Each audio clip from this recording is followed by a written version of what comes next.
everyone, welcome to my show. Many people asked me to do a little tutorial about how to raise elo, and I will do this. The first the topics I will have today is the mindset of winning, what champions and roles to learn to be good and take charge, objectives you need in-game, yeah, and other things like not doing dumb shit and that stuff. So let's start. I don't want to talk along. In the right, it's this cam. We have a pentacle cam, so you can see the best pentakills, the latest pentakills. So, okay. The first thing I want to talk about is the mindset of winning. It's very fucking obvious. You must have the mindset to always try and win regardless of what happens. So don't think that this tutorial is like just for wins. You must understand that there are chases like where you have AFKlers, trollers and stuff that you can't avoid, but to set up the procentually that this not happens is there are few routes that you need to follow. So there will be times when you have two levers or scrubs that go 0-10. There will be times when you want to fucking rage quit. However, if you always play to win every single game, your changes will always increase. And every single time that you make an epic comeback and you win the game despite all odds, and your elo will increase slowly and steadily, but rather than give up, you must play to win among.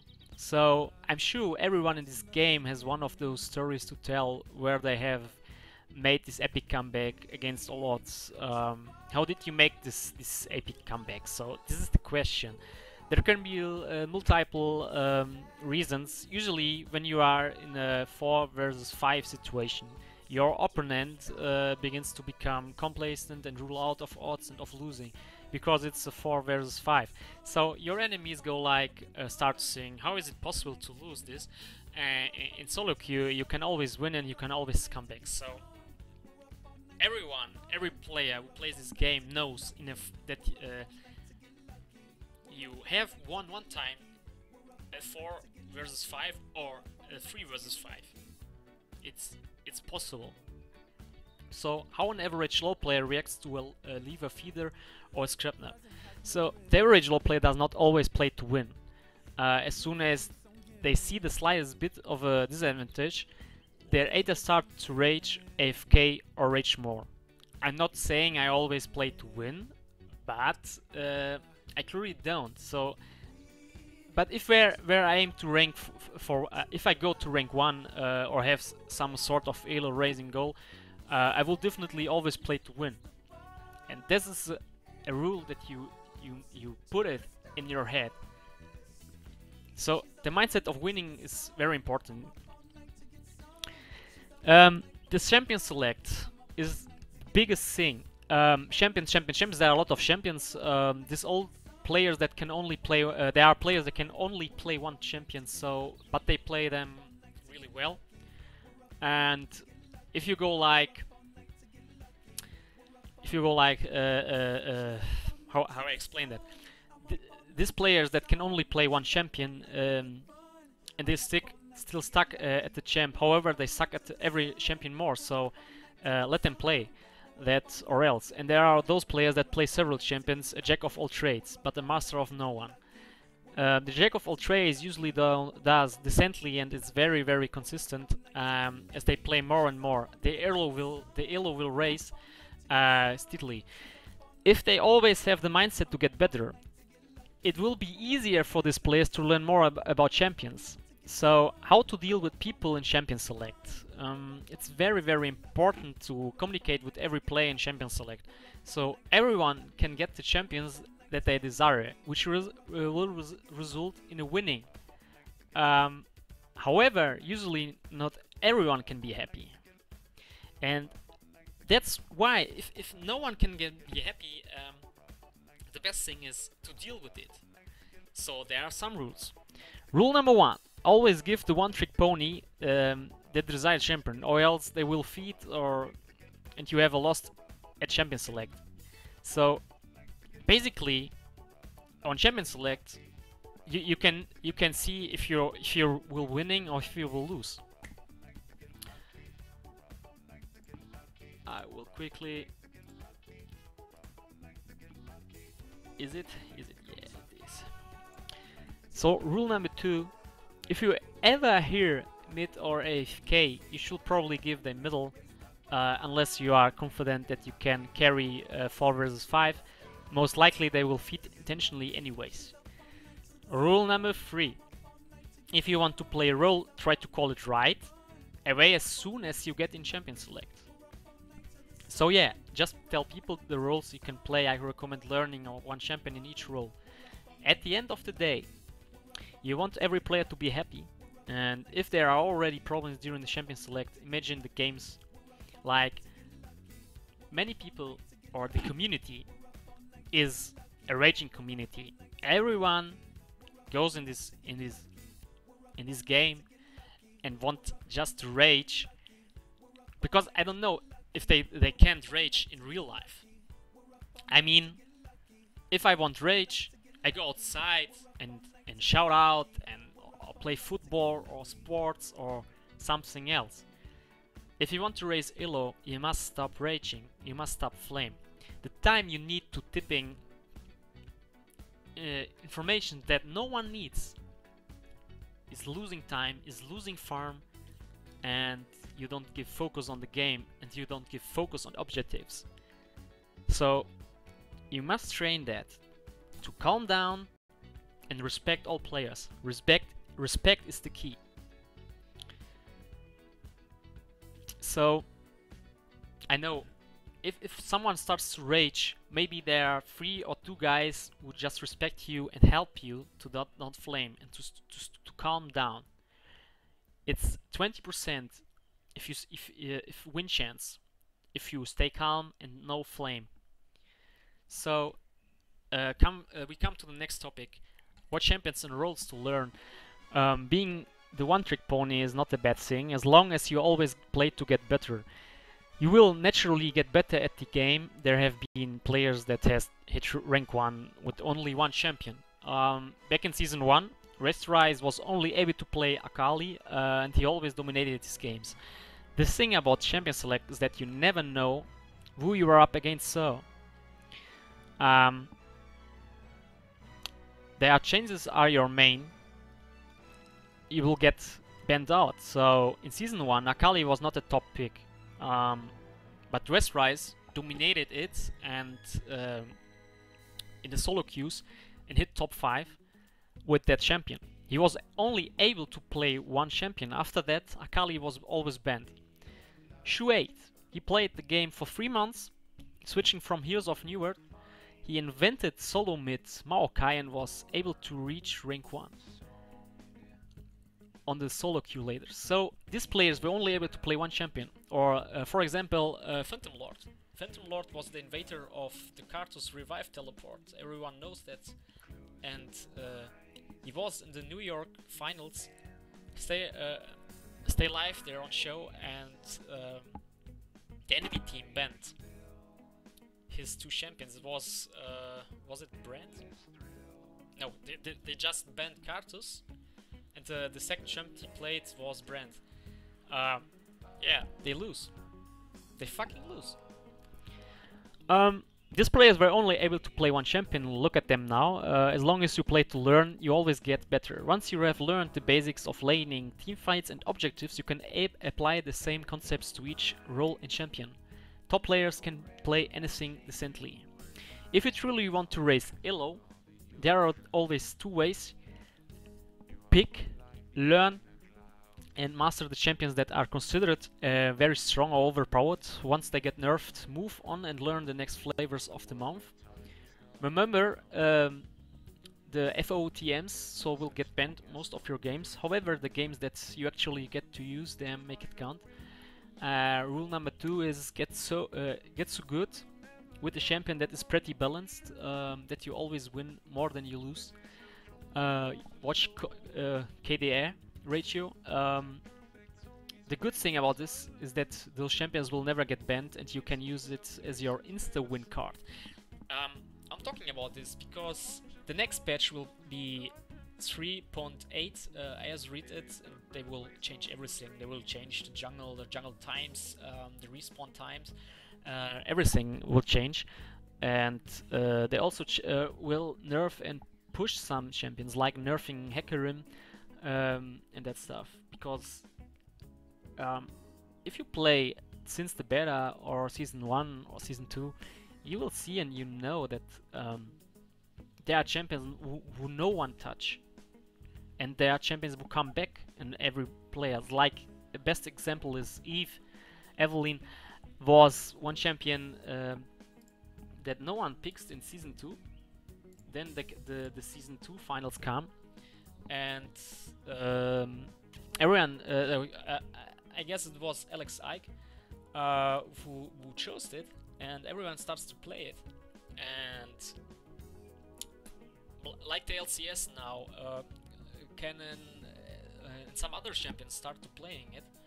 And or Hecarim was never banned in season 2 or season 2 or season 1. It doesn't exist. No one banned him, and at gold, yellow, platinum, yellow, everybody is banning him. Yeah. So stay tuned, read the patches, read the notes, and pick these overpowered champions. That's it. It's not a sheet. It's just be up to date. Check out what is new and get the fucking overpowered champions. That's it. Let's get to the next topic I have here is to be good and take charge. Taking charge and commanding players is essential. Your chances of winning greatly increases as soon as every player starts to work together. Because it's solo queue and it's very hard for everyone to act accordingly to the situation. There are champions that are innately built to command a single team with their skill set. An example will be Sivir. It is easy to raise elo with Sivir because when you press R, it either means engage or disengage. In situation where you are obviously winning, your team will understand and run with you. However, you're being chased down and you press R, your team will run away. Sivir is a strong pick to command a team with simply pressing a button. Yeah, engaging with a tank when you are playing the role of a tank, you must understand that it is going to be your job to engage most of the time. By playing the tank role and engaging, you usually get to choose the battles. It is very important that you understand how the team fights are going to go before starting a fight. Ultimately, if you're doing well, your teammates will be more prone to listen to you. If you're having a good game and you have a pretty good score, your teammates will follow your commands from just being one player out of 5. That affects your chance of winning directly. You have increased of your effectiveness by multiple folds by being able to command your teammates.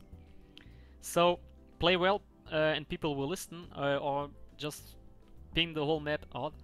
The thing is, if you are in bronze elo or silver elo, you must understand, if you're playing a role of a tank, play a role of the tank. Don't push it with damage, with full damage. You will fucking lose. And try to counterpick the enemies with their counter items as tank. You will see it's you will win team fights and you will push your teammates. And as I've seen in bronze elo or in silver elo, many people go like, okay, it's solo queue, I must carry this as tank, I build fucking items, damage items, and what happened? They are not tanky enough, the ADC is not protected, the other AP carry is not protected, everyone dies too fast because you couldn't tank one fucking thing because you drop like a fucking tear on the bottom. And it's not slick, it's not easy, it's not just like that. And you will fucking lose. Okay, let's get to the next topic.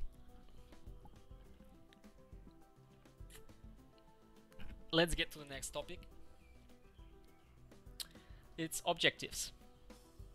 Why objectives are important in this game? League of Legends is not all about killing and scores, it's usually about objectives, towers, dragons, barons, inhibitors, a lot. I have played games where I was 24, 15-3, 16-8 and I have lost. And I think you feel the same. LoL is not about just murdering champs, it's about killing champions to open up objectives. Yeah, when you pull off a successful gank, like it allows you to get a blue buff, a red buff, a dragon, towers, and even barons. At the end of the day, everything will end up into a gold amount which you achieved for each play you have made. So think about each play and understand which the best plays options are and see how each play affects the game. Once you understand that, you can do that the next time. When I lose and have a very good score, it is because I'm too worried about casting my teammates to have a good KDR score, and I'm worried less about objectives. So, yeah, I've seen players who was 20-0, tanks who was 20-25. I don't want to get team fights because they are too KDA or KDR depressive that they don't want fuck their KDR, and it's a fail. That's a fucking fail. So objectives is very important. Like let's make you get the Drake, and you time it. You write down the timers. I have seen many people say, "Fuck you with your fucking timer. Why you timer?" Even in normals I time, and they say, "Seriously, you want to timer it in normal?" And they say, "Get the fuck up with your fucking Drake." They don't understand this object, but 5 times I do Drake in one game because I timed it and I know when is to respawn and I'm every time there to make it. Just make 5 times the Drake. The gold for every 5 players in your team, not just you. Every 5. It's an advantage. If we see LCS or the finals, you see the balance. 30k, 40k, 10k isn't much. Of course it is. You have an advantage. So this is a fucking objective. And the other thing is I want to say is, if you see it's maybe a bad start, we have 4-15 or 10-20, you see, ah fuck, there are 10 kills above us, it's a lose, let's surrender, /FF. I go like, bullshit. Let's check out. We see, okay, the supporter dies 8 times. 8 times, okay, but he's 0-8. And you know, if he's 0-8, that the enemy can't get enough gold for this shit. So it's the result 10-20, and 8 kills is from the supporter, so they aren't feed. And many people don't know this and don't understand that. But if you go like doing fucking Drakes and that stuff, you have more gold than the enemy, and that's why many people win games where 10 or 20. Yeah. So not doing dumb shit is the last topic for today. A very important chapter in my guide is I'm sure everyone has those games where they do really well, going 10-0, 11-0 and stuff, and lose. If you're serious playing to win, then don't get cookie. It's only take calculate risks, and there are games when I go 10-0, then I start to go Rambo, and I think I can 1 versus 5, and I bait my team into dying. When you have all these skills and you are doing well, it's your job to carry. So look at the games and your games. If you are a carry, AD carry, you must positioning, learning fucking positioning. Stay in the fucking bush, stay behind. Never show you up, because the objective of the enemy is to get you and to kill you. Okay. If you have questions, if you have everything about this, I have read it a lot. Well, I have tipping some objectives, some topics I want to tell you. If you have any questions, just put it down in the comments and or let me know. So stay tuned, read the patches, and guys, thank you for supporting me, for the likes, for the watch, for all the love you give me. Thank you very much. Stay tuned, and yeah,